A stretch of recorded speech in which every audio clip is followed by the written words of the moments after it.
You're ours now, officer, and we're going to do whatever we want with you. Officer Selena Vega was dragged into the heart of the riot, outnumbered, surrounded, and marked as prey. To the inmates, she looked like an easy hostage, a bargaining chip, a victim waiting to be broken. But Selena was a survivor. Before the badge, she had already survived the streets, the gangs, and the underground fight rings, places where losing meant death. As she sits bound by the prisoners, Selena learns the truth. The riot isn't random. It's cover for the most violent inmates to escape. Now she must decide: fight only to survive, or risk everything to stop killers from breaking free. Before we go any further, comment where in the world you are watching from and make sure to subscribe, because tomorrow's story is one you don't want to miss. Officer Selena Vega stood at her post in Stonewall Correctional Facility, her dark eyes scanning the prison floor with practiced precision.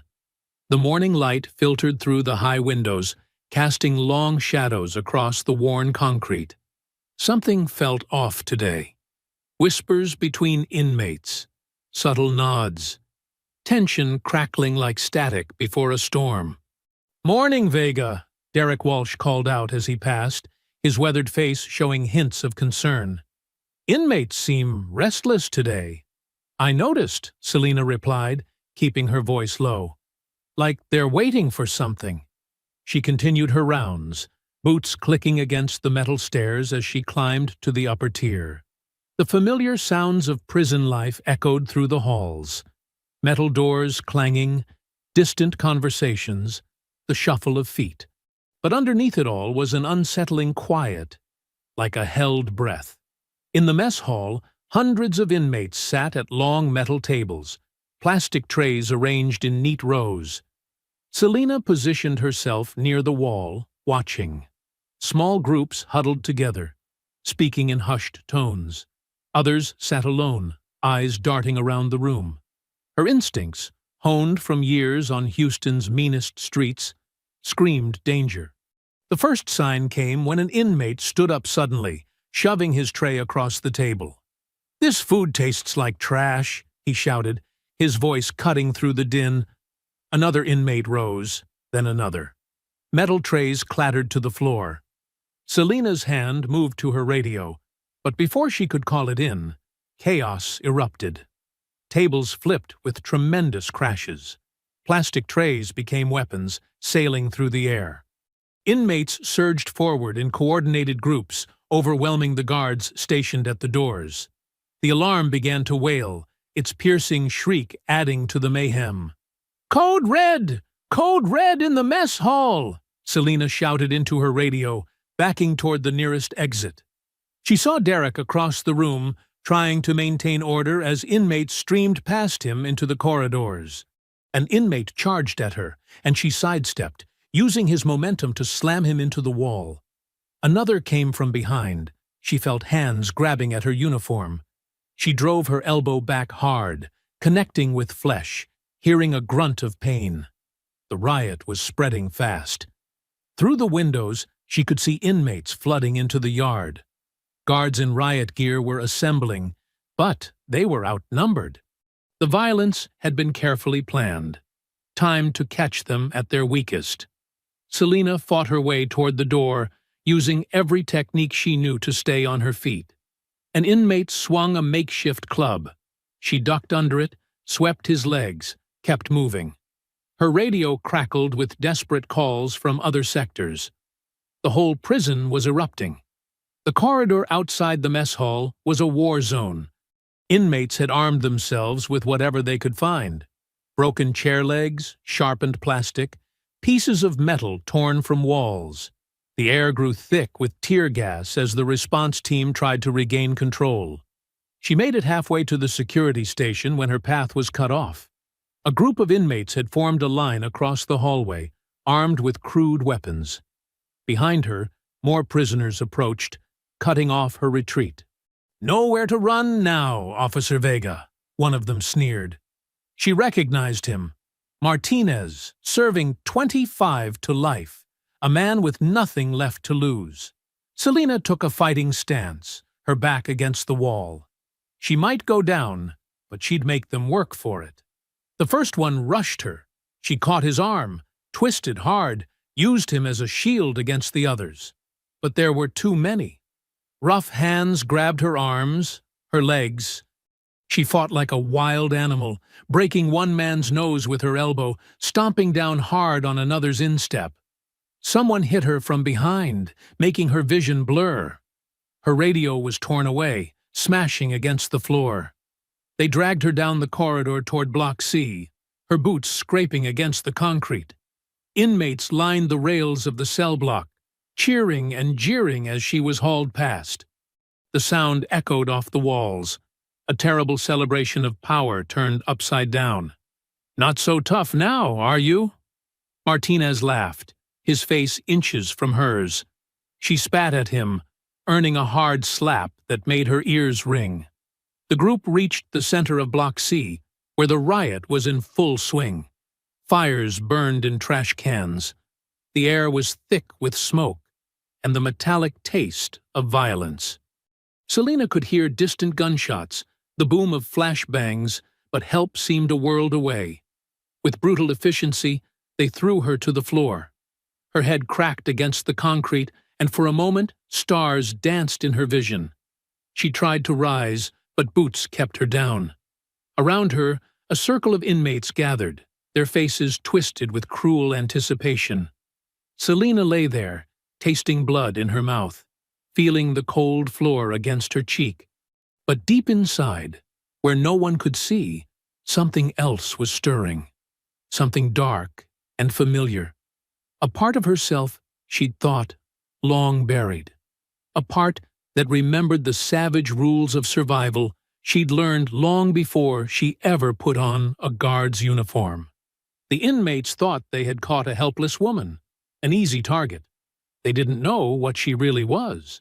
They hadn't seen her fight in the underground rings of Houston, hadn't watched her survive the brutal foster homes and gang-controlled streets. They had no idea what they'd just unleashed. As the inmates crowded around her fallen form, shouting and laughing, Selina remained still, gathering her strength, waiting for her moment. Like a coiled snake, she knew when to strike, and when to play dead. The crowd of inmates pressed closer, their faces twisted with a mix of hatred and cruel excitement. Selina pushed herself to her knees, ignoring the throb where her head had hit the floor. Around her, the noise of the riot seemed to fade as dozens of eyes focused on her, sizing her up like vultures eyeing fresh meat. "Back off!" Rico Sanchez's voice cut through the chaos. The Latino gang leader shouldered his way through the crowd, his prison-issued shirt stretched tight across his chest. "Nobody touches her yet." Tommy Briggs stepped forward, his massive frame casting a shadow over Selina. Prison tattoos covered his thick neck, and his eyes held the dead stare of a natural predator. "Why the hell not? Guards ain't treated us so nice. Maybe it's time we return the favor." Selina kept her breathing steady, watching the power play unfold. More inmates gathered around, forming a tight circle. The air grew thick with tension and the smell of sweat. She counted faces, memorized positions, noted which ones seemed eager for violence and which ones held back. "Use your head for once, Briggs," Rico sneered, gesturing at Selina. "We got ourselves a hostage. That's leverage when the negotiators show up. But not if you animals can't control yourselves." Briggs took another step closer, his boots inches from Selina's knee. "Since when do you call the shots, Rico? Maybe your boys run things in the yard, but right now—" He looked around at the chaos of the riot. "Right now, ain't nobody in charge." More inmates pressed forward, shouting their opinions. Some backed Rico, seeing the logic in keeping a hostage. Others sided with Briggs, hungry for immediate violence. The crowd swayed like a drunk mob, pushing and shoving. "Look at her," one voice called out. "Acting all tough. Let's see how tough she really is." Hands grabbed at her uniform. Selina exploded into action. She drove her elbow up into a grabbing inmate's groin, then rolled away as he doubled over. Another tried to catch her arm. She twisted free and slammed her palm into his throat, sending him staggering back, gagging. "Get her!" Briggs roared. 3 inmates lunged forward. Selina managed to drop one with a kick to the knee, but the other 2 caught her arms. They yanked her back roughly, forcing her to her knees again. She struggled against their grip, muscles straining, but they held tight. Rico stepped closer, squatting down to look her in the eye. "Feisty one, ain't you? Good. You'll last longer that way." He grabbed her chin, forcing her to look at him. "Here's how it's gonna work, Officer Vega. You play nice, do what we say, and maybe you walk out of here when this is over. Fight us." He let the threat hang in the air. Selina jerked her head free of his grip. Her dark eyes swept the cell block, taking in every detail. Near the stairs, she spotted Martinez and his crew, still nursing their wounds from their earlier encounter. By the phones, another group huddled, glancing nervously between Rico and Briggs. Up on the second tier, more inmates watched the scene unfold, waiting to see which way the power would shift. "She broke my nose," Martinez called out, his voice thick and nasal. "I say we let Briggs have his fun." A murmur of agreement rippled through the crowd. Rico straightened up, his face darkening. He was losing control of the situation, and he knew it. The mob's bloodlust was rising, drowning out any thoughts of strategy or leverage. "You idiots want to throw away our best bargaining chip?" Rico shouted, trying to reassert control. "The cops will be here soon. We need something to negotiate with." "Plenty of other guards got caught in the riot," Briggs countered, moving behind Selina. "Don't need this one alive to bargain with." His rough hands seized her shoulders, fingers digging in painfully. "Besides, seems like she needs a lesson in respect." Selina felt Briggs's hot breath on her neck. The inmates holding her arms tightened their grip, anticipating resistance. Around them, the crowd grew louder, more agitated. The air crackled with violent possibility. But Selina wasn't seeing Briggs anymore. She wasn't seeing the riot, or the prison, or even the baying crowd of inmates. Her mind flashed back to darker places, to foster homes where locks meant nothing, to alleyways where mercy was a foreign word, to underground fighting rings where hesitation meant death.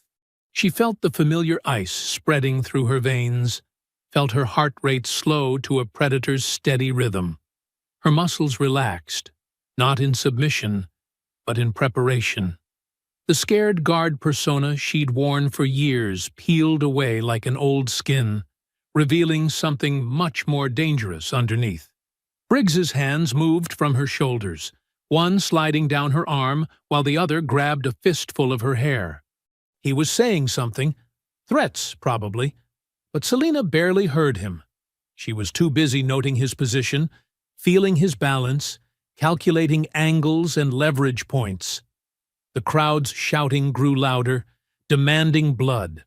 Rico backed away, accepting his temporary defeat, already planning his next political move. The inmates holding Selina's arms adjusted their grip, ready for whatever Briggs had planned. But they had no idea what they were really holding on to. No idea of the violence they were about to unleash. As Briggs yanked her head back roughly, Selina's eyes hardened to obsidian chips, cold and deadly as gunmetal. The frightened guard was gone. In her place was something born in pain and forged in violence, something that had learned its lessons in places far worse than any prison. Time seemed to slow as Briggs yanked Selina's hair harder, forcing her head back at a painful angle. His other hand gripped her forearm, fingers digging into her flesh. The inmates holding her sides tightened their grip, expecting her to struggle. Instead, Selina went completely still. In one fluid motion, she trapped Briggs's wrist against her shoulder, twisting her body sharply. The crack of breaking bone echoed through the cell block like a gunshot. Briggs's scream came a heartbeat later, high-pitched and animal-like. The sound silenced the mob instantly. Briggs stumbled backward, clutching his mangled wrist to his chest. His face had gone pale, mouth working soundlessly as shock set in. The inmates holding Selina's arms loosened their grip reflexively, and she seized the moment. She drove her elbow into the ribs of the man on her right, feeling bones give way. As he doubled over, she ripped free of the other inmate's grasp and spun to face the crowd. Her eyes blazed with a cold fire that made several men step back. "Anyone else want to try?" Her voice cut through the silence like a blade. Gone was the professional tone of a corrections officer. This voice belonged to the streets, hard, dangerous, unafraid. Rico Sanchez stood frozen, his usual swagger replaced by wary calculation. Behind him, inmates shifted uneasily, looking at each other for cues on how to react. The predatory excitement that had filled the air moments ago had evaporated, replaced by something closer to fear. "You think because I wear this uniform, I'm soft?" Selina's lips curved in a cold smile that never reached her eyes. "I grew up in foster homes that would make your cells feel like the Hilton. Survived streets that would eat half of you alive." Her gaze swept the crowd, challenging anyone to meet it. "This prison, these walls, this is nothing compared to what I've seen." Briggs had backed away to the edge of the crowd, still cradling his shattered wrist. Blood dripped between his fingers, spattering on the concrete floor. The sight of the big man brought low, sent ripples of uncertainty through the mob. "You want to test me?" Selina continued, her voice dropping lower. "Go ahead. But understand something. I'm not some scared rookie guard who's never seen violence. I've fought my way through worse places than this. Anyone who thinks I'm an easy target," she gestured at Briggs, "they'll end up regretting it." A murmur ran through the crowd. Some inmates looked impressed, others angry, but all of them reassessed the woman before them. The guard uniform no longer seemed to define her. Instead, it looked like a thin veneer over something much more dangerous. Rico stepped forward, but carefully maintained his distance. Okay. Everyone calm down." He raised his hands, trying to regain control of the situation. "Nobody else needs to get hurt here." His eyes fixed on Selina with new respect and calculation. "But we still can't let you run free, Officer Vega. You understand that, right?" Selina met his gaze steadily. She could read the shifting dynamics in his expression. He was already thinking of ways to use her newfound reputation to his advantage. The other inmates watched the exchange intently, sensing another power play in motion. "Get some rope," Rico ordered, not taking his eyes off Selina. "We tie her up, but we do it proper. No more rough stuff." He raised his voice to address the crowd. "She stays alive and unharmed. Anyone touches her without my say-so answers to me. Clear?" A chorus of grudging agreements followed. 2 inmates hurried off to find restraints, while others maintained a wary circle around Selina. The mob began to disperse, breaking into smaller groups that whispered and gestured among themselves. "Smart move," Selina said quietly to Rico. "Smarter than your friend there." She nodded toward Briggs, who was being helped away by his supporters. Rico's lip curled. "Briggs ain't my friend, and he ain't smart enough to pour water out of a boot with instructions on the heel." He studied her face. "You, though, you're something else. Where'd you really learn to fight like that?" "Places you don't want to know about." Selina's tone made it clear the subject was closed. The inmates returned with rope, approaching her cautiously like animal handlers with a dangerous predator. Selina allowed them to bind her hands, knowing that fighting now would only lead to a worse situation. She had made her point, shown them what she was capable of. Now she needed to watch, wait, and plan her next move. As they secured the knots, movement on the second tier caught her eye. A scarred inmate leaned against the railing, observing the scene below with clinical interest. Marcus Reaper Cole. She recognized him from his file. One of the most feared men in the prison, known for his cunning as much as his capacity for violence. Their eyes met across the distance. Cole's lips twisted into a knowing smirk, and Selina saw recognition in his gaze, not of her face, but of what she was. Game recognized game. Predator recognized predator.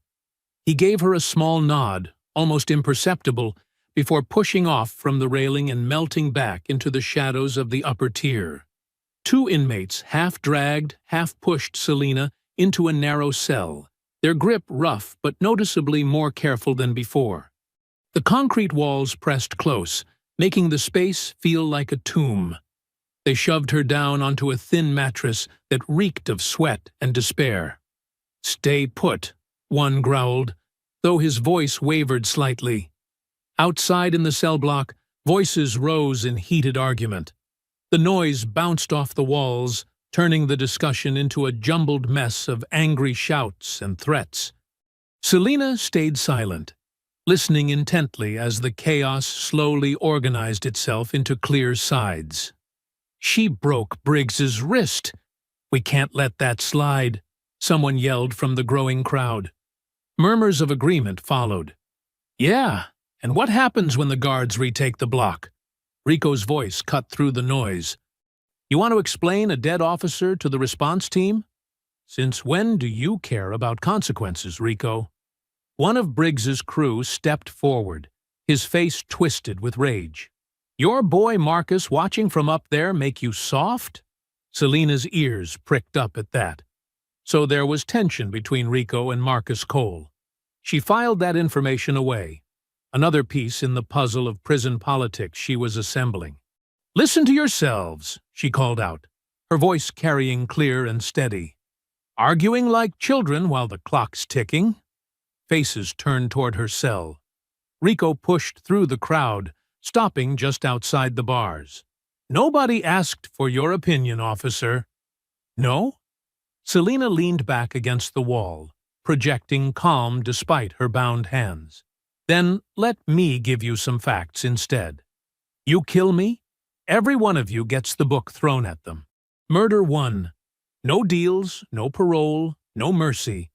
She looked directly at Rico. "But a live hostage? That's leverage. That's power."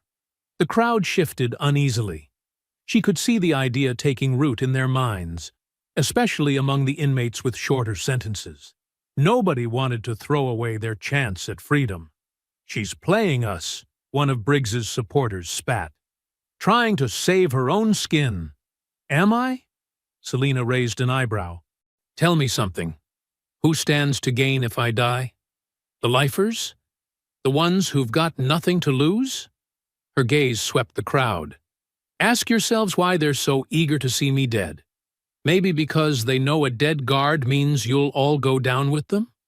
Rico's eyes narrowed. She could almost see the wheels turning in his head as he looked at Briggs's crew with new suspicion. The division she'd highlighted was already there. She just had to make it impossible to ignore.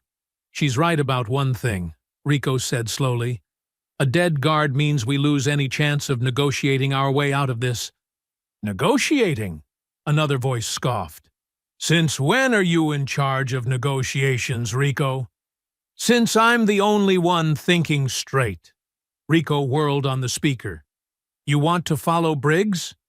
The same Briggs who couldn't handle one woman without getting his wrist snapped? Maybe we should all just rush the fences and get shot instead." The mockery in his voice drew bitter laughter from some inmates. Briggs's supporters bristled, but they were outnumbered, and their leader was still nursing his injury somewhere out of sight. Selina watched the power dynamics shift in real time. Rico was smart enough to seize the moment, using her words to reinforce his own authority. But she could also see the calculation in his eyes. He knew she was manipulating the situation, and he was letting her do it because it served his purposes. "Here's what's going to happen," Rico announced, his voice carrying the weight of command. "The officer stays alive. She's our insurance policy. Anyone touches her without my say-so, they answer to me." He paused, letting that sink in. "And anyone who's got a problem with that can take it up with my crew." As if on cue, several large inmates stepped forward to flank Rico. The message was clear. He had the numbers and the muscle to back up his words. Grumbling, the crowd began to disperse. Briggs's supporters skulked away, throwing dark looks at both Rico and Selina. The tension in the air remained thick, but the immediate threat had passed. Rico turned back to Selina's cell, gripping the bars as he leaned in close. "Don't think I don't see what you just did," he said quietly. "You're smart, I'll give you that. But push too far, and being smart won't save you." Selina met his gaze steadily. "I just pointed out the obvious, Rico. You're the one who turned it to your advantage." "Yeah?" His lips curled in a humorless smile. "Well, remember this. You might have some of these guys fooled with your tough act, but I grew up in the same kinds of neighborhoods you did. I know a street player when I see one. You're on thin ice, officer. Don't make me regret keeping you alive." "Wouldn't dream of it," Selina replied, allowing herself a small smirk as Rico backed away from the cell. She watched him walk away, gathering his lieutenants for a hushed conversation. In less than 10 minutes, she'd managed to drive a deeper wedge between the prison's factions and secure her own survival. For now, the smirk stayed on her face, knowing she'd just played them all against each other like pieces on a chessboard. The real question was how long she could keep the game going before someone decided to flip the board. The cell block had descended into chaos once again, but this time it was the chaotic revelry of inmates drunk on their temporary freedom. They ransacked the guard station, fought over contraband, and marked their territory with crude graffiti. The acrid smell of smoke drifted through the air. Someone had started a small fire with papers from the office. From her cell, Selina watched it all with sharp eyes. Most of the inmates were caught up in the frenzy, but she noticed two figures hanging back in the shadows of the upper tier. Leon Harker, a former mob enforcer serving life for multiple murders, and his constant shadow, the mountain of muscle known as Crusher Malone. They weren't celebrating. They were talking in low, urgent tones, just out of clear sight. Selina shifted position, pressing closer to the bars. The noise of the riot worked in her favor, covering any sound she might make as she strained to hear their conversation. "Timeline's tight," Harker's controlled voice drifted down. "Once they get the riot team mobilized." Crusher's deeper rumble cut in. "How long to clear the tunnel?" 2 hours, maybe 3. Depends how much debris we hit. But that passage under Block C maintenance is our only shot." Selina's breath caught. A maintenance tunnel? She knew the prison had been built on top of an older facility, with a network of service passages running beneath the blocks. Most had been sealed off decades ago, but clearly not all of them. "Rico and his boys are keeping everyone busy," Crusher said. "Nobody's even thinking about the maintenance room." "That's why I chose this block," Harker replied. "Perfect cover. By the time they realize we're gone, we'll be halfway to Mexico." Selina's jaw clenched. These weren't just angry inmates looking to cause trouble. This was a calculated escape plan. Harker and Crusher were using the riot as cover to break out through the underground tunnels. "What about the guard?" Crusher asked. "She's seen too much already." "Let Rico play his power games for now," Harker said dismissively. "When we're ready to move, she becomes a loose end. You can handle that part." "Been looking forward to it." Crusher's chuckle was dark with anticipation. Selina forced herself to stay still, even as her pulse quickened. She knew Harker's reputation. He wasn't just another thug. He was methodical, patient, and utterly ruthless. If he made it to the outside, there would be bodies in his wake. "Remember," Harker continued, "when the signal comes, we move fast. No hesitation, no witnesses." Their footsteps moved away, leaving Selina alone with the weight of what she'd learned. The riot wasn't random. It was orchestrated. A smokescreen for something far more dangerous. She thought about Harker's history, the trail of violence he'd left before his capture. If he escaped, that violence would start again. More victims, more families destroyed, more communities terrorized? Not if she could help it. Selina shifted back against the wall, mind racing. She was trapped in a cell, surrounded by hostile inmates, with no way to contact the outside. But she'd survived worse odds on the streets of Houston. The key would be information. She needed to know more about that tunnel, its access points, its vulnerabilities, and she needed allies, even temporary ones. Rico might be useful there. He clearly had his own agenda, and she doubted he knew he was just a pawn in Harker's game. A commotion near the guard station drew her attention. 2 inmates were fighting over a pack of cigarettes, while others cheered them on. The guards would be assembling riot teams by now, planning their response. But they'd be focused on retaking the block from the main force of prisoners. They'd never know about the escape attempt until it was too late. That left her, one woman against the worst criminals in the system. Her ribs ached where she'd been knocked around earlier, and her wrists were raw from the restraints. But pain was an old friend from her fighting days. Pain meant you were still alive, still in the game. She flexed her hands, feeling the familiar tension in her muscles. The street fighter she used to be, the one she'd tried so hard to bury under a guard's uniform, was stirring again. That part of her knew all about survival, about turning weakness into strength, about striking when enemies least expected it. "Got some water for you," a young inmate appeared at her cell, holding out a plastic cup. One of Rico's errand boys, probably sent to keep their hostage alive. "Thanks," Selina said quietly, accepting the cup through the bars. She studied him, barely 20, still soft around the edges. "What's your name?" "Tommy," he replied, shifting nervously. "Tommy Martinez." "Listen, Tommy," she kept her voice low, gentle.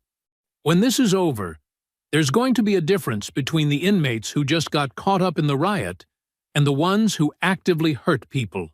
Remember that." He blinked, uncertainty crossing his face, before he hurried away. Another seed planted. Every small interaction was a chance to shift the dynamics in her favor. The cup trembled slightly in her hands, not from fear, but from tightly controlled rage. Harker and Crusher thought she was just another obstacle to remove.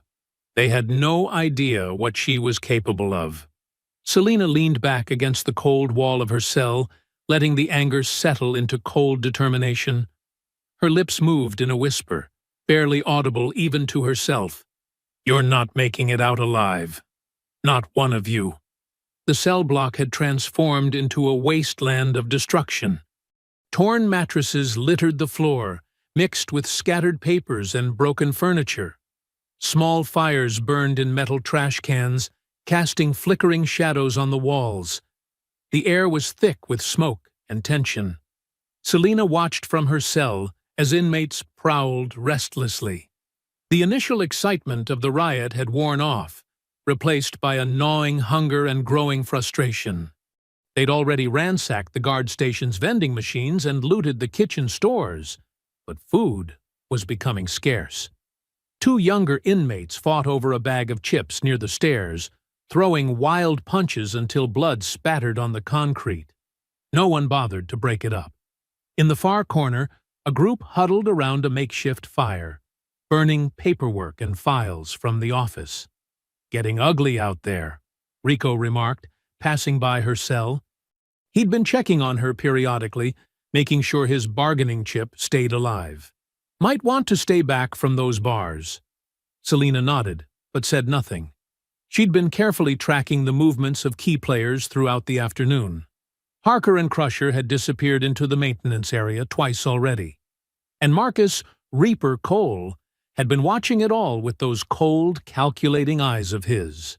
She'd seen the way Marcus tensed whenever Harker walked past. There was history there, bad blood that could be useful. But approaching him would be tricky. One wrong move, and she'd lose any chance of an alliance.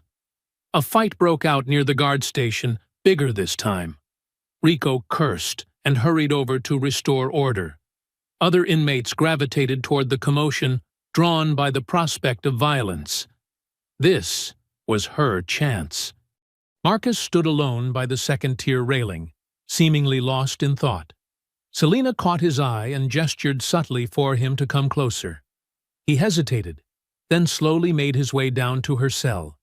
"Quite a show they're putting on," Selina said quietly, nodding toward the fighting inmates. Marcus's scarred face remained impassive. "What do you want, guard?" "I want to talk about Leon Harker," she said, watching his reaction carefully. "And about how he's playing everyone in this block for fools?" A muscle twitched in Marcus's jaw. "Dangerous topic."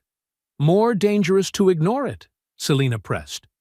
"I know about the tunnel, the escape plan, but I also know Harker's type. Once he's through that passage, how many people you think he'll leave alive to talk about it?" Marcus's eyes narrowed. He glanced around before stepping closer to the bars. "You don't know what you're talking about." 3 years ago, Selina continued, her voice barely above a whisper, "you and Harker were involved in something. It went bad. He walked away clean while you took the fall. That's why you're still here and he's running things." The change in Marcus was subtle, but instant. His casual stance turned rigid, his eyes hardening with old hatred. "Who told you that?" "I pay attention," Selina said. "I see how you look at him. That's not just rivalry. That's the kind of hate that comes from betrayal." Marcus was silent for a long moment, his scarred fingers drumming against the bars. Finally he spoke. "What's your point?" "My point is, Harker's doing it again. Using people, creating chaos, and planning to leave everyone else to face the consequences. Including you." Selina met his gaze steadily. "But we could stop him." "We?" Marcus's laugh was harsh. "You're tied up in a cell, in case you hadn't noticed." "For now," Selina agreed, "but things change fast in a riot, especially when people start turning on each other." More shouts erupted from the guard station as the fight intensified. Rico's voice rose above the chaos, trying to restore order. The acrid smell of burning plastic drifted through the air. "Harker has his crew," Marcus said. "Crusher, Rico, at least 6 others. What exactly do you think you and me could do against those odds?" "You know these men," Selina said.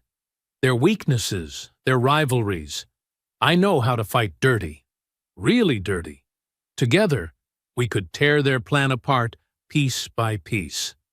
Marcus studied her face. "Why should I trust you?"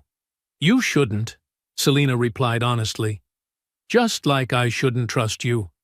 But right now, we both want the same thing, to see Harker's plans fall apart." A crash echoed through the block as someone threw a chair from the upper tier. The fires were growing larger, casting wild shadows everywhere. The situation was deteriorating by the hour. Marcus glanced toward the maintenance area, then back at Selina. "If, and I mean if, I helped you, what's in it for me? When this is over, I'll tell the warden how you helped stop a mass escape attempt," Selina said. "That kind of cooperation looks good on a parole hearing. Really good." She could see the calculations running behind his eyes. Marcus had been inside for 8 years, with at least 4 more before his first parole chance. A positive report from a guard could shave significant time off that sentence. Finally, he extended his hand through the bars. "You double-cross me. You'll wish Harker had killed you first." Selina clasped his hand firmly. "Same goes for you." They shook once, a brief gesture that could have looked casual to any observers. But as their hands separated, Selina caught something in Marcus's eyes, a flicker of something unreadable behind his calm facade. She'd made her move, gained an ally, but she knew better than to fully trust anyone in these walls. The fires burned higher as evening approached. Soon, Harker would make his move toward the tunnel. Selina settled back in her cell, watching Marcus disappear into the crowd of restless inmates. The game was changing. She just hoped she'd chosen her pieces wisely. Marcus returned an hour later, his face tight with urgency. "Rico!" he called out. "Got trouble in the showers. Water's backing up, flooding the whole damn place. Could flood the tunnel access if we don't deal with it." Rico cursed, glancing at Selina's cell. "What's that got to do with her?" "She worked maintenance detail supervision," Marcus said smoothly. "Knows the system better than anyone here. 5 minutes with her, we fix it before it becomes everyone's problem."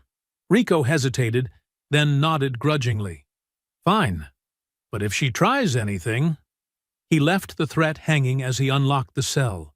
Selina kept her expression neutral as Marcus grabbed her arm, leading her toward the shower area. His grip was firm but not brutal, just enough to look convincing to watching eyes. The shower room was dark and humid, water dripping somewhere in the shadows.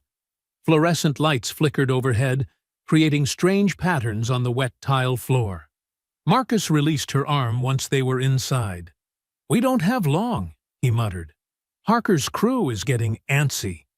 They're planning to move tonight, after the second shift change outside." "How many tunnels?" Selina asked quietly, rubbing her wrists where the restraints had been. "2 main passages. One under the—" A sudden movement in the shadows cut him off. Tommy Briggs stepped into view, his broken wrist wrapped in a makeshift splint. Behind him, 3 other inmates emerged from the darkness. "Well, well," Briggs sneered. "Ain't this cozy?" Reaper and the guard having a private chat. Selina's muscles tensed. She recognized the others, all Briggs's crew, all violent offenders with nothing to lose. They spread out, blocking the exit. "This isn't your business, Tommy," Marcus warned, his voice low and dangerous.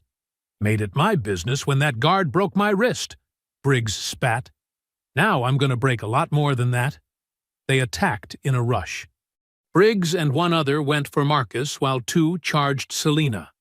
The confined space of the shower room made it impossible to retreat.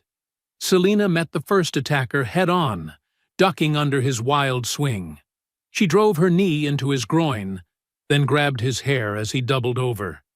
In one violent motion, she slammed his head against an exposed pipe.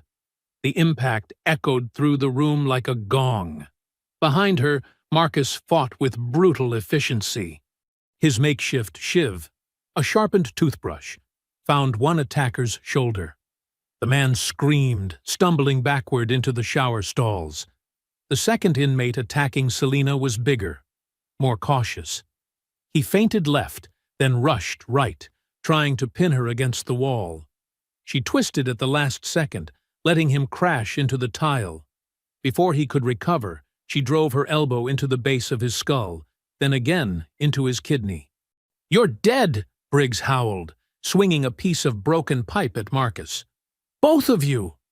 Marcus dodged the wild swing, but the pipe caught him across the shoulder. He grunted in pain, but managed to maintain his grip on the shiv. In close quarters, he drove the weapon into Briggs's thigh. Selina's attacker was still moving, trying to grab her legs. She stomped down hard on his hand, feeling fingers crack under her boot. When he tried to rise, she kicked him square in the face. Blood sprayed across the wet floor. The fight had lasted less than a minute, but the shower room looked like a war zone. Steam rose from the hot water pipes, mixing with the metallic scent of blood. One of Briggs's men lay motionless by the pipe. Another clutched his shattered hand, moaning. Briggs himself was on his knees, Marcus's shiv still buried in his leg. "You crazy bitch," he gasped, glaring at Selina.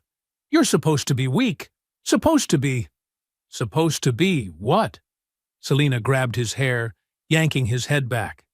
"An easy target? A helpless guard?" She leaned close, her voice dropping to a whisper.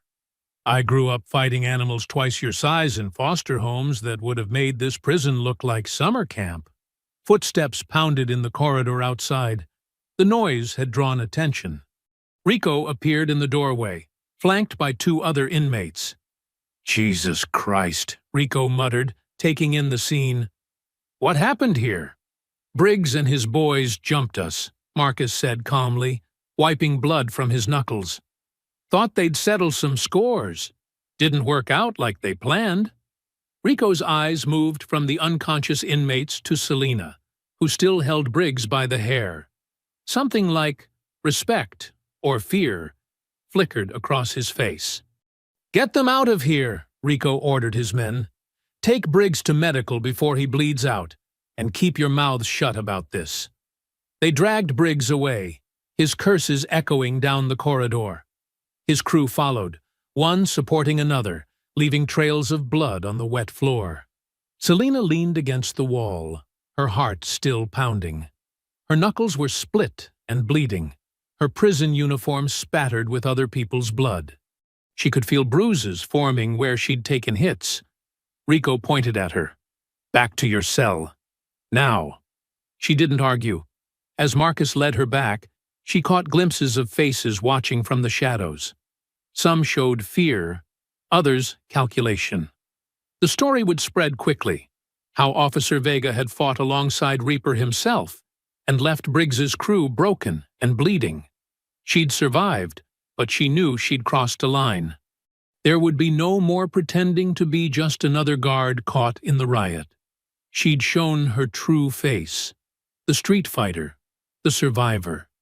And in a place like this, that kind of reputation brought its own dangers. The night wrapped Block C in shadows, broken only by the dim emergency lights that cast an eerie glow through the tiers. Most inmates had settled into an uneasy sleep, their snores and occasional mutters echoing off concrete walls. Selina lay still in her cell, counting the minutes, waiting for the perfect moment. She'd noticed earlier that Rico's night watch was sloppy. Too few men, too many blind spots. When the guard nearest her cell nodded off for the third time, she made her move. The lock was already compromised from the riot. It took only a gentle touch to slide it open without sound. Selina's muscles ached from the shower room fight, but adrenaline pushed the pain aside. She pressed herself against the wall, becoming one with the darkness. Years of working these blocks had taught her every corner, every shadow. Now those lessons kept her invisible as she crept toward the stairs. The metal steps could betray her with a single creak. She tested each one carefully, distributing her weight like she used to when sneaking out of foster homes. Third step from the top, always squeaky. She remembered that from her rounds. Selina skipped it entirely, stretching her leg to the next one up. At the top tier, she paused behind a support column. 2 inmates were supposed to be watching this section, but she could hear them arguing about cigarettes somewhere on the far end. Amateur hour. In a real prison riot, you never bunch your guards together. The security camera hung limply from its mount, wires exposed where rioters had torn at it. Selina reached up, fingers probing delicately through the damage. The power supply was intact. They'd only broken the mounting and data cables. More importantly, the indicator light still had juice. Her hands moved with practiced precision, twisting bare copper strands together. This wasn't her first time working with electronics. She'd learned basic wiring during her maintenance supervision duties. The light flickered weakly as connections sparked. "Come on," she whispered, adjusting the wires again. The light stabilized, dim but steady. Selina took a deep breath and began tapping the power wire against the ground wire. Short, short, short. Long, long, long. Short, short, short. The universal distress signal, SOS. Over and over she repeated it, praying someone outside was paying attention. A noise below made her freeze. Footsteps. She quickly secured the wires to maintain the signal pattern and melted back into the shadows. The arguing guards had finally decided to do their rounds. Selina moved like a ghost along the tier, using the darkness between emergency lights as cover. She had to get back before anyone noticed her cell was empty. The steps were trickier going down. One wrong move would send her tumbling and wake the whole block. She made it to the bottom just as voices approached from around the corner. Without hesitation, she rolled underneath the stairwell, pressing herself into the narrowest shadow. 2 pairs of boots walked past, their owners still arguing about cigarettes. When they were gone, Selina slipped back to her cell. The sleeping guard hadn't moved. She eased the door closed and lay down, heart pounding but hope rising. Derek Walsh would be out there. He always worked nights. He was military before corrections, knew Morse code. If anyone would spot her signal, it would be him. An hour later, Marcus appeared at her cell. Rico had put him in charge of checking on her periodically after the shower room fight. Smart move. Everyone knew Reaper's reputation would keep other inmates from trying anything stupid. "Can't sleep," he whispered, leaning against the bars. Selina sat up slowly. "Just thinking about tomorrow." "Yeah?" His scarred face was unreadable in the dim light. "What about it?" "Things are going to change," she said quietly. "The ones outside, they'll come eventually. Not just a reaction team. They'll bring everything." Marcus studied her for a long moment. "You sound pretty sure about that." "I am." Selina stood, moving closer to the bars. "This riot? It's not going to end how Harker and his crew think. The tunnel plan, using me as a shield. None of it matters if enough force hits this block. Maybe," Marcus's voice was neutral, "or maybe you're just telling yourself that to feel better." "I don't need to feel better," Selina said, letting steel enter her tone. "I need to be ready. The tide is turning, Marcus. You might want to think about which side you're really on when it does." He nodded slowly, but something about his smirk made her skin crawl. It lingered too long, held too much secret amusement. Like he knew something she didn't, or was playing a game she couldn't see. "Get some rest, officer," he said finally. "Tomorrow's going to be interesting." He pushed off from the bars and melted into the darkness of the block. Selina lay back down, but sleep felt impossible now. Her signal was out there, flashing its steady SOS into the night. She pictured Derek outside, his sharp eyes catching the pattern, understanding its meaning. Help would come. She believed that. The question was whether she could trust Marcus when it did.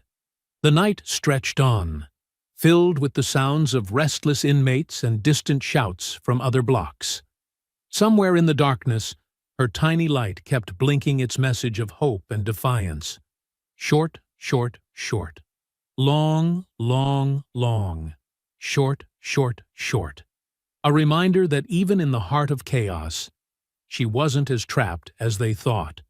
The morning light crept through the high windows of Block C, casting long shadows across the debris-strewn floor. Selina sat with Marcus and 3 other inmates, Carlos, Big Mike, and Thompson, in the relative privacy of an empty cell, planning their move against Harker's escape crew. "The tunnel entrance is behind the old maintenance room," Marcus explained, sketching a rough map with chalk on the concrete floor. "They've got tools stashed there. Been digging for months. Tonight's the break." Selina studied the other 3 men carefully. They weren't part of any major prison gang, which made them valuable. Neutral parties who had nothing to gain from Harker's escape plan succeeding. Carlos was serving 5 years for fraud. Big Mike was in for assault, but had found religion inside, and Thompson was a former accountant, doing time for embezzlement. "We hit them here." Selina pointed to a narrow corridor leading to the maintenance room. "It's tight. They can't bring numbers through there. We take position around this corner, catch them by surprise." "What's stopping them from just overwhelming us?" Thompson asked, nervously adjusting his glasses. "Harker's got at least 8 guys." "Because they won't expect resistance," Marcus answered. "They think they've got everyone scared or bought off. Plus, they'll be focused on moving their equipment. Perfect time to strike." Big Mike cracked his massive knuckles. I'm in. Harker and his crew think they run this place, but they're just bullies. Time someone stood up to them. Carlos? Selena looked at the former con artist. We need your skills for this. Carlos nodded slowly. I can create a distraction in the main area, keep the other inmates occupied. Maybe start a fight over the remaining food supplies. Good.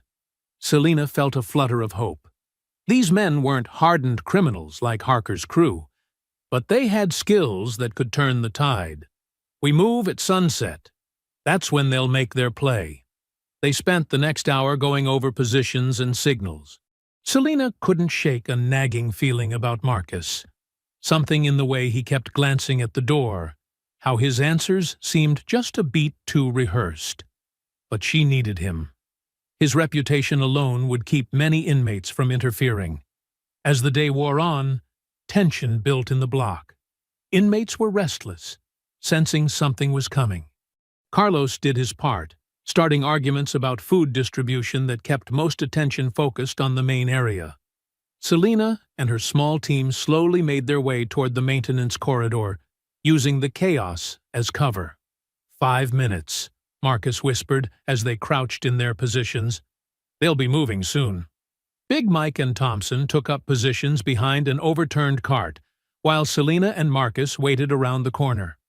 The corridor was dark, lit only by a single emergency light that buzzed fitfully overhead. Footsteps approached, multiple sets, trying to move quietly. Selena tensed, ready to spring the ambush. But something felt wrong. Marcus had shifted slightly behind her. His breathing changed. It happened in an instant. Marcus lunged forward, driving a sharpened piece of metal deep into Big Mike's back. The big man went down with a surprised grunt, blood spreading across his prison jumpsuit. Thompson tried to run, but Marcus caught him with a savage backhand that sent his glasses flying. "Sorry, officer," Marcus sneered, grabbing Selena's arm before she could react. "But Harker made me a better offer. A spot on his escape team." More footsteps now. Harker's crew emerging from the shadows. Leon Harker himself stepped forward, his calculated eyes taking in the scene. "Well done, Reaper," he said calmly. "I was wondering if she'd take the bait." Selena fought against Marcus's grip, but 2 more inmates grabbed her arms. She caught a glimpse of Carlos trying to run, only to be caught and beaten down by Harker's men. "You really should be more careful who you trust," Marcus taunted, twisting her arm painfully. "Did you think I'd choose your side over a chance at freedom? I've got 20 years left on my sentence. Harker's offering me a way out." "You're a dead man," Selena spat, earning herself a hard punch to the stomach that doubled her over. "Enough playing?" Harker ordered. "Tie her up. We move now." Rough hands forced Selena to her knees. Someone yanked her arms behind her back, binding them tight with strips torn from a bedsheet. She could feel blood running from her split lip, taste copper in her mouth. "What about these 3?" one of Harker's men asked, gesturing to Big Mike, Thompson, and Carlos. "Big Mike's probably dead already," Marcus said with a shrug. "Lock the other 2 in a cell. By the time anyone finds them, we'll be long gone." They dragged Selena to her feet. Through blurred vision, she saw Big Mike's still form, Thompson's unconscious body being hauled away, Carlos stumbling as they shoved him into a cell. All her plans, all her careful preparation, undone by trusting the wrong person. Marcus grabbed her hair, forcing her to look at him. "You know what your problem is, officer? You still think there's good in people, but in here, we're all monsters. Some of us just hide it better than others." The group moved toward the maintenance room, Selena stumbling between her captors.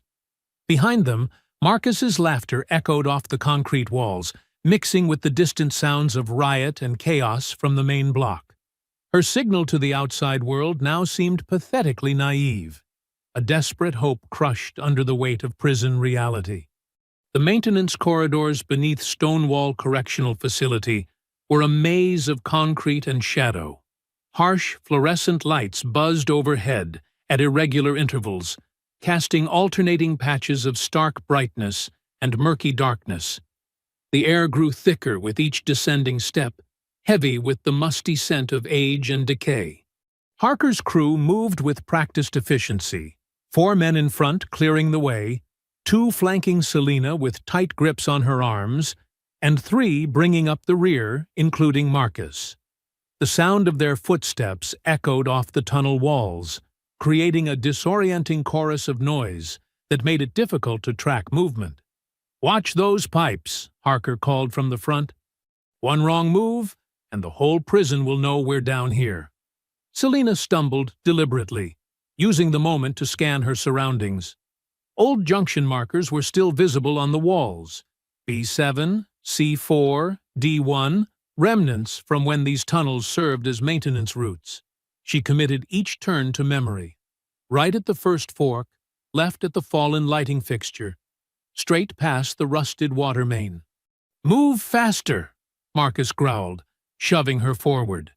She caught herself against the damp wall, feeling decades of grime under her palm. Above them, vibrations carried through the ceiling, heavy boots and equipment being moved into position. The SWAT team would be setting up their breach points, guided by the coordinates she'd managed to signal to Derek. But they wouldn't know about these tunnels. The blueprints they had wouldn't show this ancient network of passages. "They're getting ready up there," one of Harker's men said nervously. "Maybe we should—" "Shut up," Harker cut him off. "Everything's timed perfectly. By the time they breach, we'll be halfway to the river tunnel." They reached a larger chamber, clearly their main workspace. Tools were scattered around, pickaxes, shovels, even some power equipment they'd somehow smuggled in.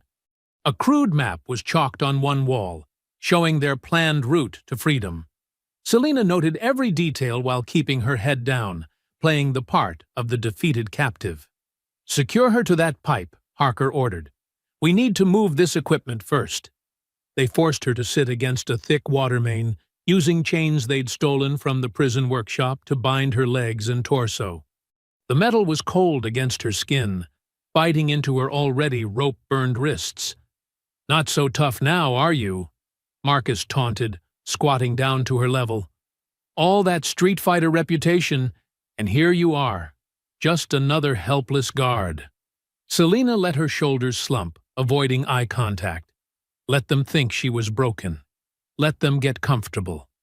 Above them, more vibrations, the SWAT team moving into final position.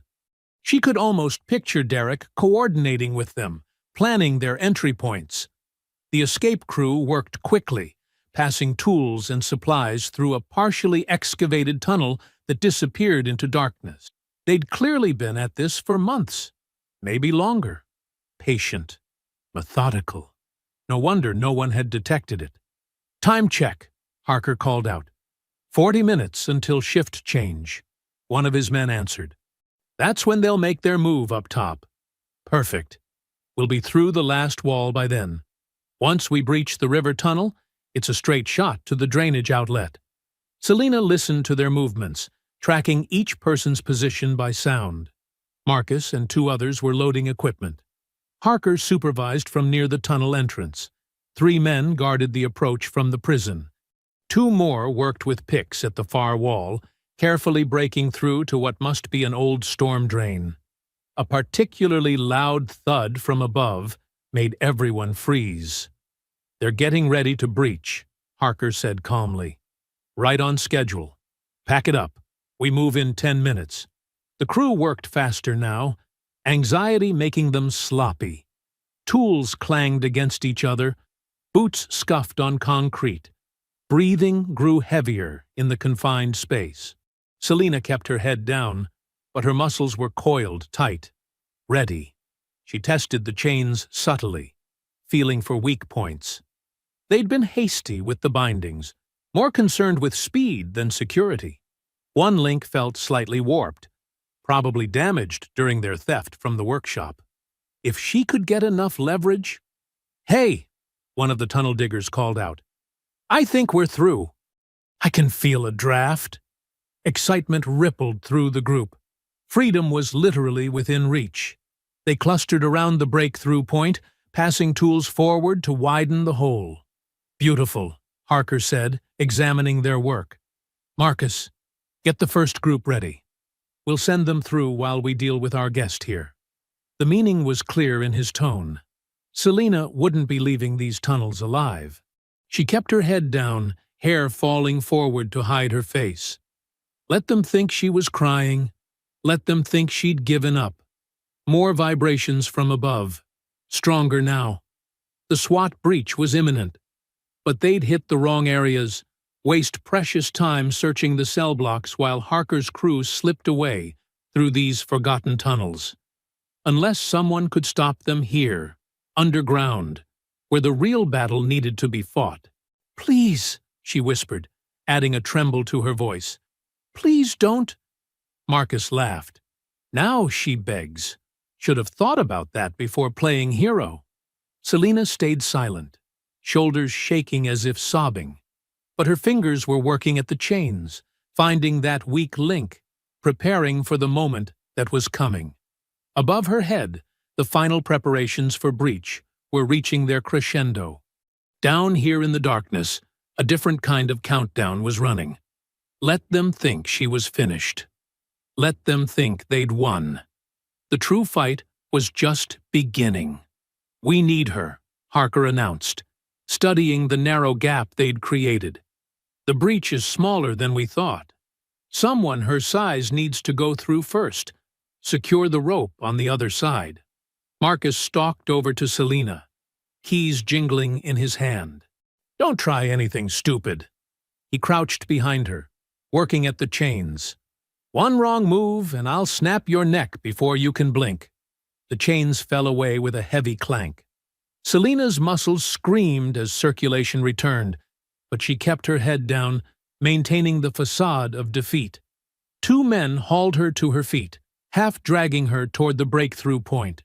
"See that metal bracket on the other side?" Harker pointed through the gap.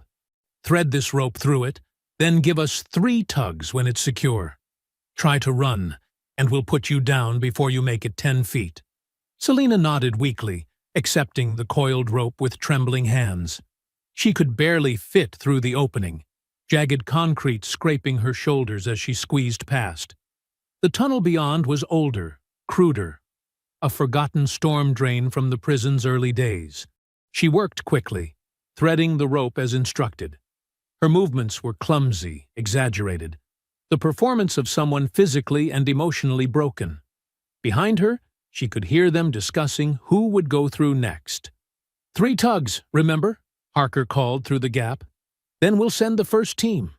Selina yanked the rope 3 times, then pressed herself against the wall beside the opening. In the darkness, she could make out Marcus's face appearing first, followed by his shoulders as he started to squeeze through. She struck like a coiled snake. Grabbing his hair, she slammed his head against the concrete edge of the gap. Once, twice, bone cracked on the 3rd impact. Marcus went limp, half in and half out of the opening, blocking it. "You idiot!" Someone on the other side fired blindly through the gap. The shot went wide, sparking off the tunnel wall. Selina was already moving. She yanked Marcus's body the rest of the way through, searching him quickly. There, in his waistband, a crude shiv made from sharpened steel. She grabbed it just as another inmate forced his way through the opening. She met him with the blade, driving it deep. Hot blood sprayed across her face as he stumbled backward, clutching at the wound. Behind him, someone else was trying to squeeze through. Selina kicked the man into him, sending them both sprawling. "Kill her!" Harker's voice echoed from the other chamber. "Don't let her!" The rest was drowned out by gunfire. Bullets pinged off concrete, filling the narrow space with deafening noise. Selina pressed herself flat against the wall, waiting for the inevitable pause as they reloaded. The moment it came, she moved. Another inmate had made it through. She recognized him as one of Briggs's old crew. He swung a length of pipe at her head. Selina ducked under it, driving her shoulder into his gut. As he doubled over, she brought the shiv up under his ribs. Jesus Christ! The next man through the gap tried to retreat at the sight of his fallen companion. Selina caught his ankle, yanking him off balance. His head hit the floor with a wet crack. More gunfire forced her back into cover. She could hear Harker shouting orders, organizing his remaining men. The gap was their bottleneck. They could only come through one at a time. But she was trapped on this side, unable to retreat without exposing herself to their guns. Vibrations shook dust from the ceiling. The SWAT team was making their move above. Down here, Selina's world had narrowed to the 10 feet of tunnel around her, the shiv in her hand, and the blood pounding in her ears. "She's just one woman!" Harker's voice carried through the gap. "Rush her together!" Two came through almost simultaneously, making it halfway before getting tangled in the bodies of their fallen companions. Selina was on them before they could right themselves. The shiv found one's kidney. She grabbed the other's head and slammed it into the wall until he stopped moving. Something heavy impacted the wall near her position. They were using the pickaxes now, trying to widen the gap. Chips of concrete peppered her face. She wiped blood from her eyes, breathing hard. "Harker!" she shouted, her voice echoing off the tunnel walls. "Your crew's dead! It's over!" A single gunshot answered her. The bullet struck near her feet. "It's not over until I say it's over," Harker called back. "And you're going to die down here, Vega. Slow and alone in the dark." More impacts against the wall. They were making progress, widening the breach. Soon they'd be able to rush her properly. Selina looked down at the bodies around her, then at the shiv in her bloody hand. She'd gone from prey to predator in the space of minutes, just like in the old days on Houston's meanest streets. She could hear Harker directing his remaining men, his voice tight with controlled fury. The sound of pickaxes kept steady rhythm against the concrete. Above, more vibrations as SWAT cleared the prison block by block, unaware of the real fight happening beneath their feet. Selina adjusted her grip on the shiv, feeling the crude weapon's weight. 6 years of playing it straight, wearing the badge, following the rules. But now, in these dark tunnels, she'd been forced to become something else again. Something ruthless and brutal and terribly familiar. She moved silent as a shadow through the carnage she'd created, positioning herself for what would come next. Let them widen the gap. Let them think numbers would save them. She was done being the victim.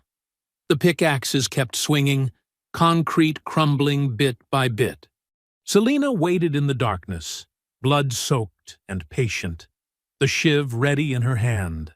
The darkness pressed in around Selina as she moved through the maintenance tunnels. Water dripped somewhere in the distance, and the faint echo of voices bounced off concrete walls. She kept one hand trailing along the rough surface, using it to guide her while her eyes adjusted to the dim emergency lighting. Her clothes were soaked with blood, some hers, most not. The shiv felt natural in her grip now, like an extension of her arm. She'd spent years trying to forget how this felt, the predatory focus that came with hunting other humans. But her body remembered. A scuff of boots against concrete made her freeze.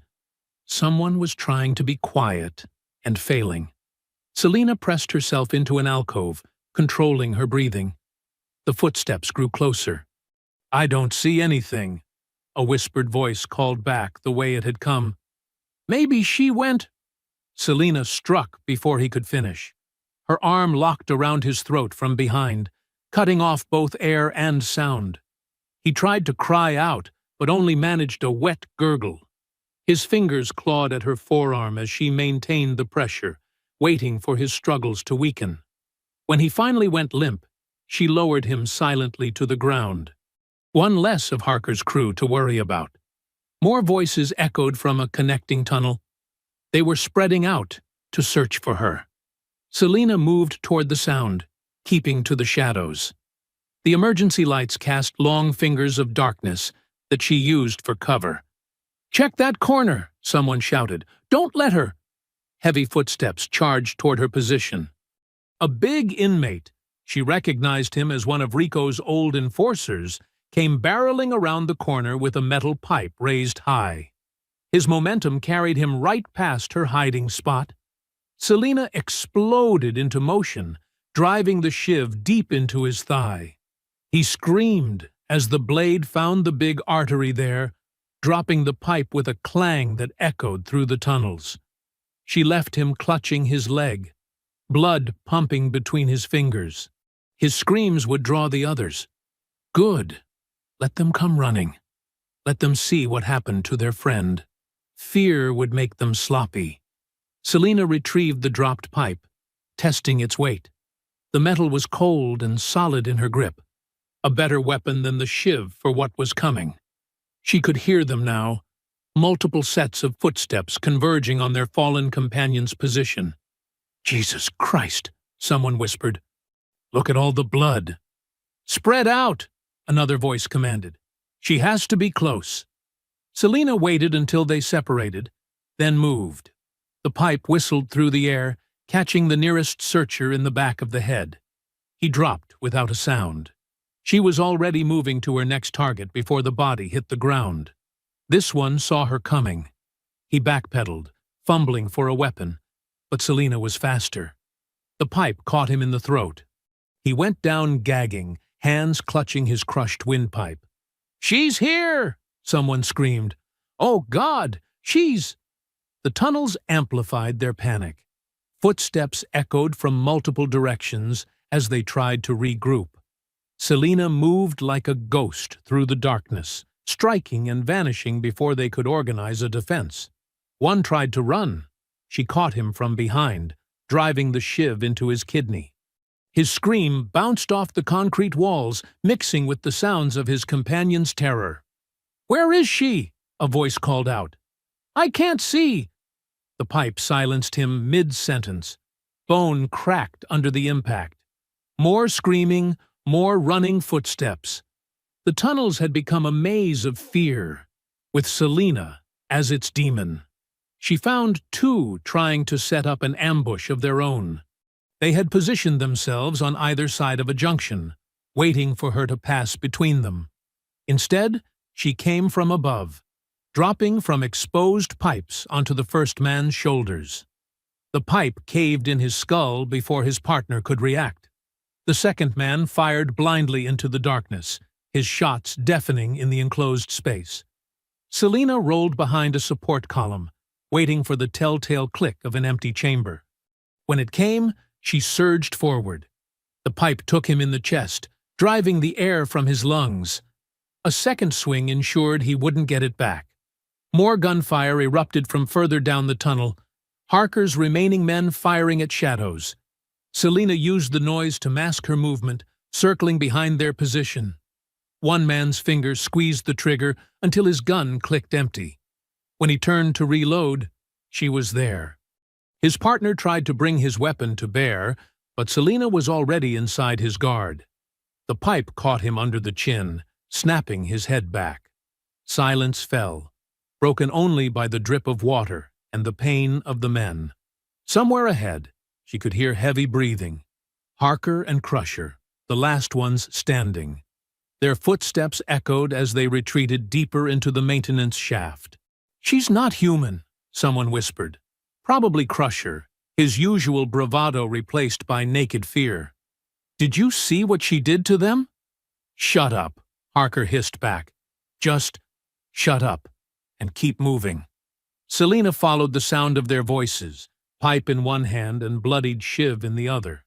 The emergency lights cast her shadow long and distorted against the tunnel walls. She didn't try to hide her footsteps now. Let them hear her coming. Let the fear build with each echo.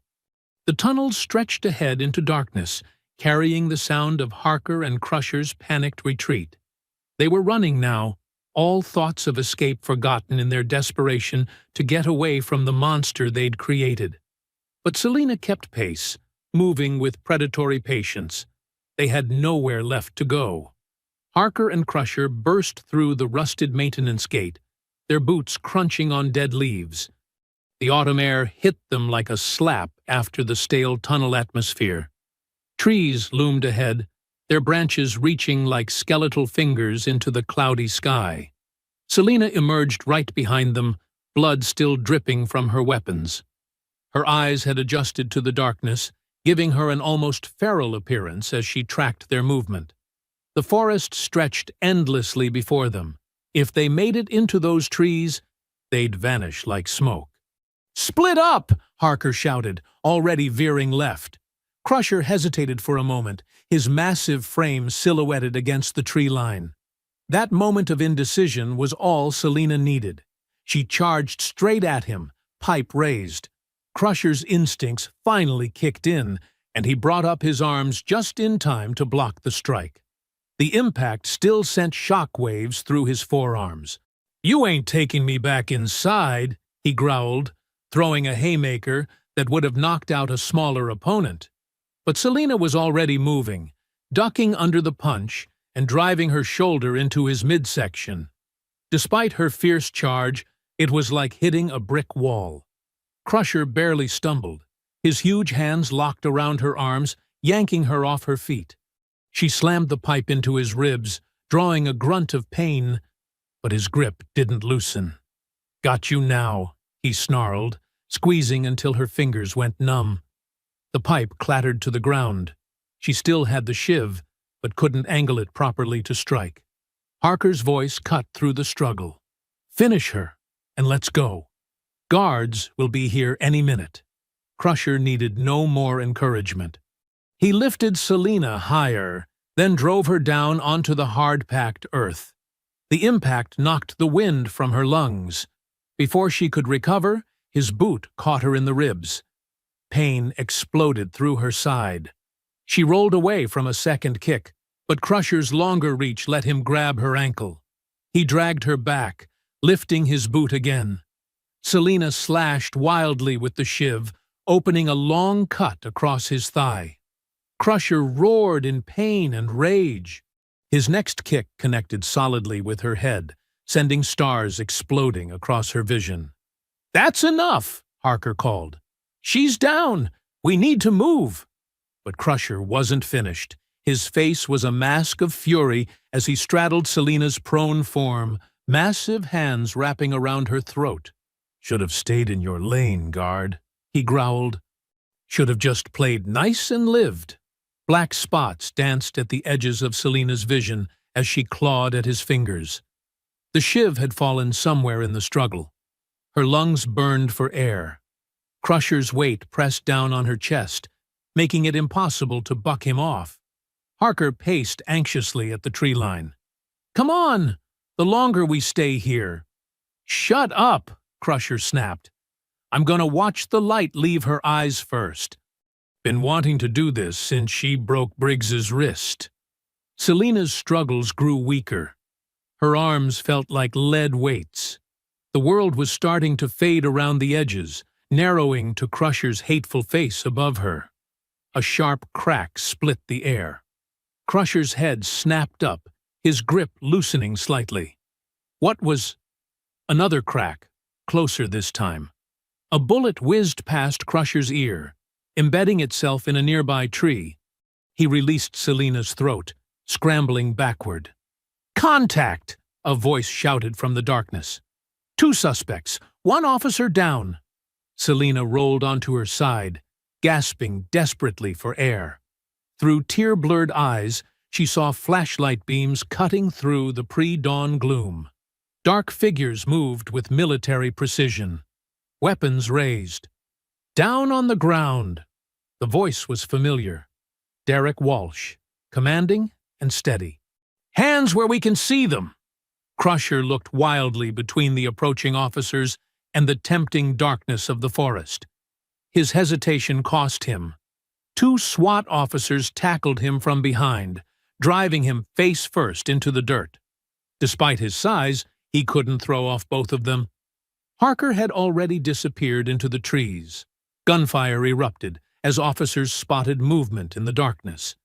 Someone shouted, "Suspect fleeing northeast," followed by the crashing sounds of pursuit.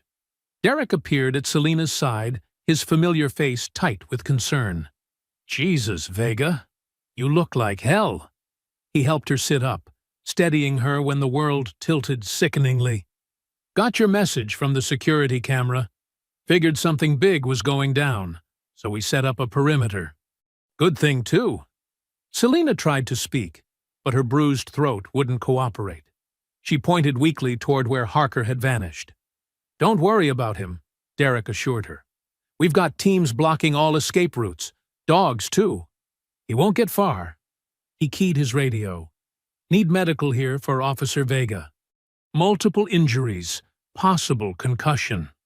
More shots echoed from the forest, followed by shouts of, "Suspect down!" Selina sagged against Derek's shoulder, the last of her strength finally giving out. Her throat felt like it was on fire, and every breath sent daggers through her ribs. Crusher continued struggling against his captors, cursing and threatening, but his words held none of their previous menace. He was just another prisoner now, headed for an even smaller cell. Red and blue lights strobed through the trees as more vehicles arrived. The morning air filled with radio chatter and the barking of police dogs. Derek kept one hand on Selina's shoulder, his solid presence anchoring her as the adrenaline began to fade.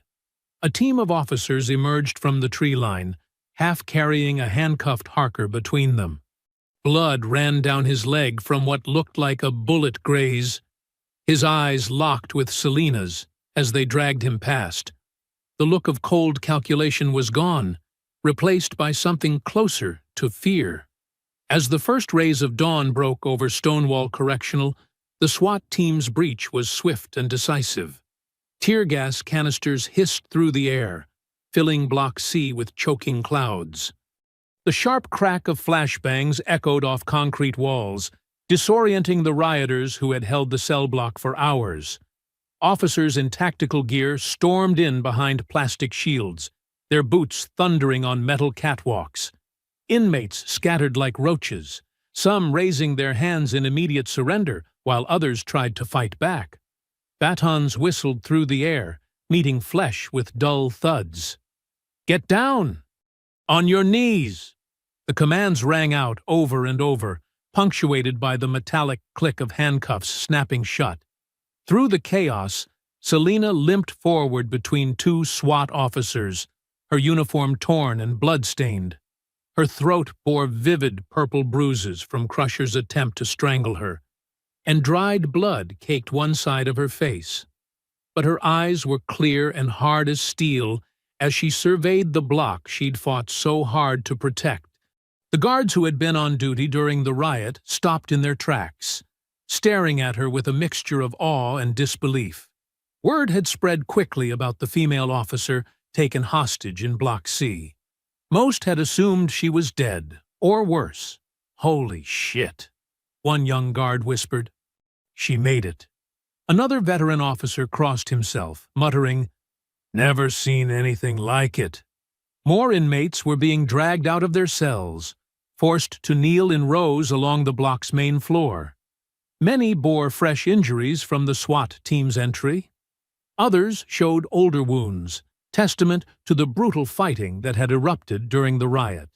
The prisoners who recognized Selina fell silent, their expressions ranging from respect to outright fear. They had witnessed firsthand what she was capable of. Some dropped their eyes, unable to meet her steady gaze. A commotion near the shower area drew attention.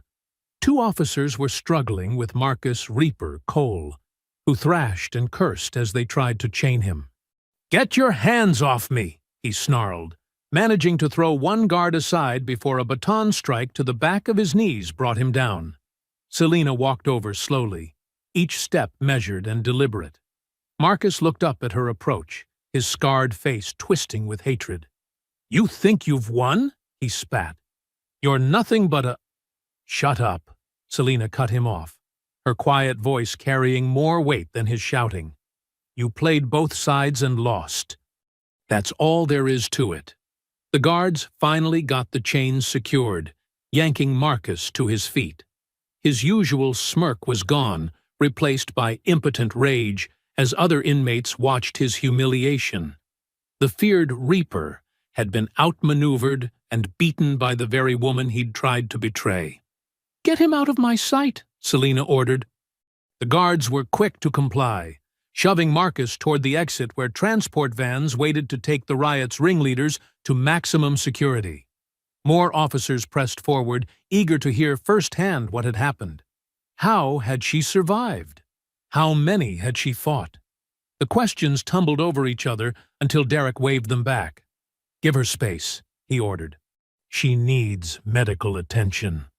Selina swayed again, the last reserves of her strength finally giving out. Derek caught her arm, steadying her. The adrenaline that had carried her through the night was fading fast, leaving behind bone-deep exhaustion and pain. Through blurring vision, she watched as order was restored to Block C. Inmates were systematically searched and secured. Evidence was collected: weapons, contraband, and the tools the escape crew had gathered. The air still hung heavy with tear gas, making eyes water and throats burn. A medical team hurried forward with a stretcher, but Selina waved them off. She would walk out of this block on her own 2 feet. Derek stayed close, ready to catch her if she stumbled. The remaining inmates watched in silence as she made her way toward the exit. Some nodded slightly, a gesture of acknowledgement, perhaps even respect. They had witnessed something remarkable. A single officer who refused to break, who had turned their own violence back against them. Near the block's entrance, Selina paused. She turned to face the assembled prisoners one last time, her voice carrying clearly despite its raspy quality. "Riot's over!" The words fell like a judge's gavel, final and absolute. The long night of violence and chaos was finished. Whatever illusions of power the rioters had held were shattered, leaving only the cold reality of their failure. The morning sun streamed through the high windows, cutting through lingering tear gas to illuminate the scene. Selina stood framed in the doorway, battered but unbowed. Behind her, the sounds of order being restored echoed through the cell block. Radio chatter, rattling chains, the measured footsteps of officers going about their duties. She had faced the worst they could throw at her, and emerged victorious. Not through superior strength or numbers, but through a combination of cunning, determination, and sheer refusal to submit. The quiet guard they had mistaken for an easy target had proved to be anything but. Derek watched her with a mixture of pride and concern. "Ready?" he asked softly. Selina nodded, finally allowing herself to lean on his support. Together, they walked through the doors of Block C, leaving behind a night that would become legend within the walls of Stonewall Correctional. The afternoon sun beat down on Stonewall Correctional as Selina sat on the concrete steps outside Block C, her back against the cool metal railing. Medical staff had cleaned and bandaged her wounds, but she'd refused further treatment. The physical pain felt distant now, overshadowed by bone-deep exhaustion and the slow, dawning reality that she had survived. Her torn uniform still bore dark stains, some her blood, some belonging to others. The bruises around her throat had darkened to angry purple, and her knuckles were swollen and split. But she was alive, breathing the sweet air of freedom after hours trapped in that concrete hell. Inside the facility, order was being methodically restored. Teams of guards conducted thorough searches, confiscating weapons and contraband. The dull thud of cell doors echoed across the yard as blocks were systematically locked down.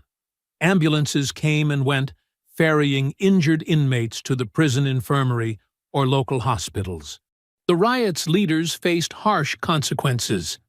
Harker and his surviving crew were isolated in solitary confinement, their dreams of escape replaced by the cramped reality of 6x9 cells. Marcus Reaper Cole had been transferred immediately to maximum security, his reputation in tatters.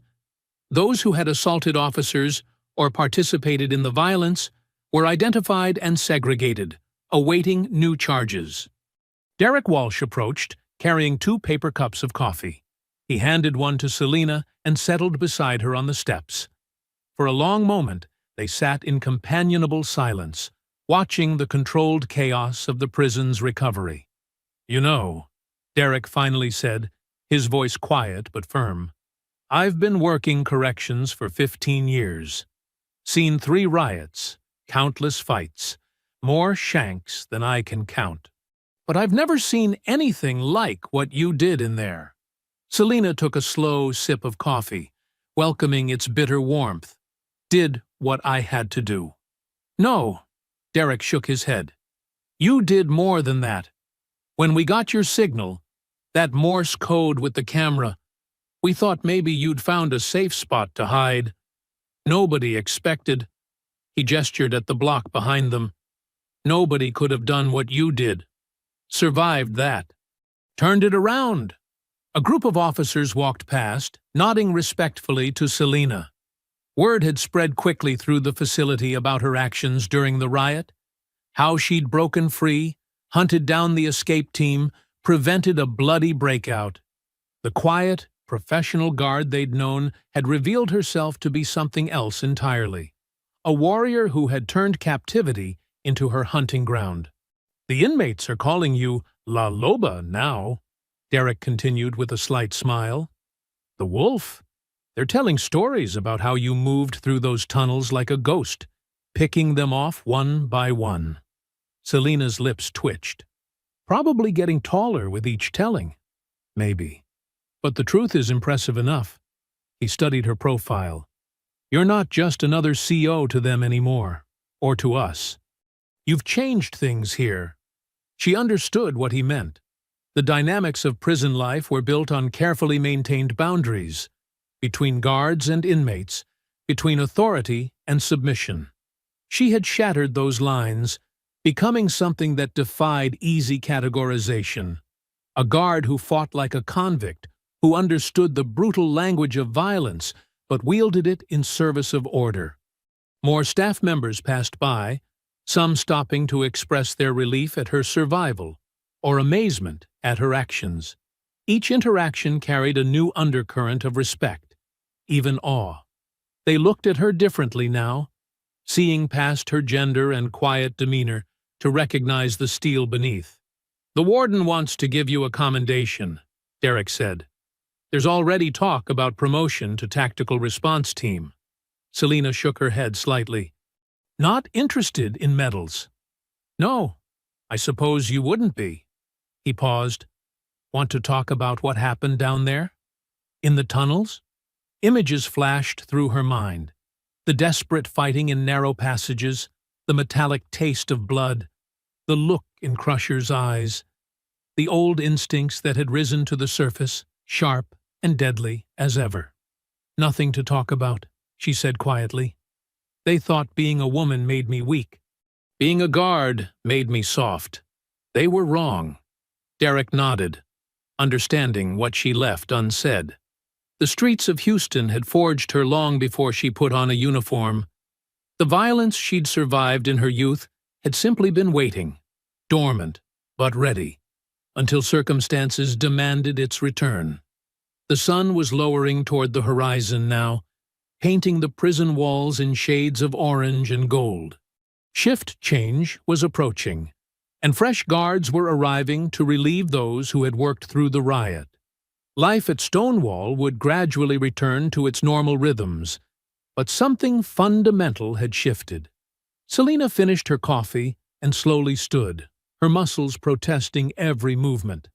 The day's physical and emotional toll was finally catching up with her. But she refused to show weakness, keeping her spine straight and her steps measured. I hope you enjoyed that story. Please like the video and subscribe so that you do not miss out on the next one. In the meantime, I have handpicked 2 stories for you that I think you will enjoy. Have a great day.